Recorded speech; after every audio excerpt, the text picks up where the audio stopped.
Plankton melakukan perjalanan ke dunia 2000 tahun kemudian. Saat itu, SpongeBob sudah meninggal, Patrick telah menjadi robot, bahkan Krusty Krab telah berubah menjadi rumah yang ditinggalkan. Di dunia masa depan ini, setiap orang dapat memenuhi keinginan apapun. Semua ini karena kapsul waktu yang diciptakan oleh Sandy. Apapun yang diletakkan di dalam kapsul itu dapat dilestarikan selama 2000 tahun. Untuk menghasilkan banyak uang di masa depan, Tuan Krab memasukkan Krabby Patty ke dalam kapsul.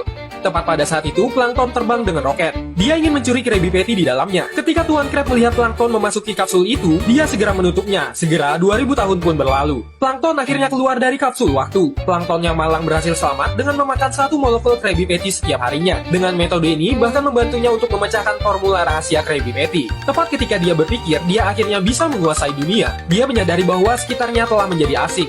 Tapi Plankton masih belum menyadari keseriusan masalahnya. Dia kembali ke temannya yang bernama Karen yang telah menjadi sosok yang lebih cerdas. Untuk membantu Plankton cepat beradaptasi dengan dunia masa depan, Karen pun mengajaknya untuk menjelajahi dunia masa depan Bikini Bottom. Pertama, mereka pergi ke rumah Squidward. Yang mengejutkan Plankton, tidak ada yang menghargai musiknya Squidward sebelum kematiannya. Tetapi setelah dia meninggal, musiknya itu menjadi klasik dan terkenal di seluruh dunia. Yang mana sekarang rumahnya itu telah menjadi museum musik. Selanjutnya, mereka pergi ke rumah Patrick. Setelah lebih dari 2000 tahun, Patrick telah bergabung dengan rumah batunya itu.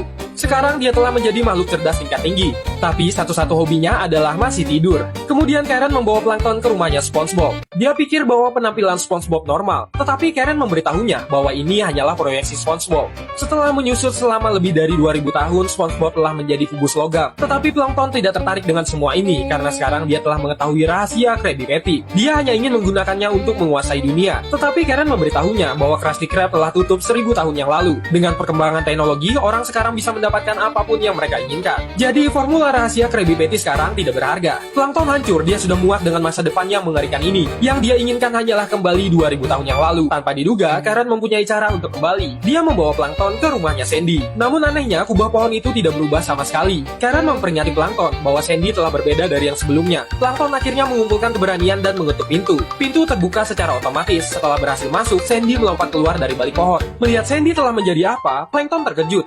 Ternyata ini adalah Sandy dari Coral Camp. Tetapi Plankton tidak peduli. Dia hanya memohon kepada Sandy untuk mengirimnya ke 2000 tahun yang lalu. Tanpa diduga, Sandy berkata, "Aku secara khusus datang ke sini hanya untuk mengirimmu kembali." Dan kubah pohon adalah mesin perjalanan waktu. Setelah berbicara, Sandy menekan tombol saat kubah pohon bergetar perlahan. Dan di detik berikutnya, ia menghilang sama sekali. Setelah Plankton meninggalkan masa depan, dia berjalan melalui balik batu. Karen akhirnya bisa bersama sosok Plankton di masa depan selamanya. Sementara itu, kubah pohon dengan cepat melakukan perjalanan kembali ke 2000 tahun yang lalu. Plankton akhirnya bernapas lega. Sandy mengingatkannya jika dia telah melupakan sesuatu. Tetapi Plankton mengeluarkan uang dan asal-asalan memberikannya kepada Sandy. Sandy tertawa, ia lalu mengeluarkan pipa air dari belakangnya.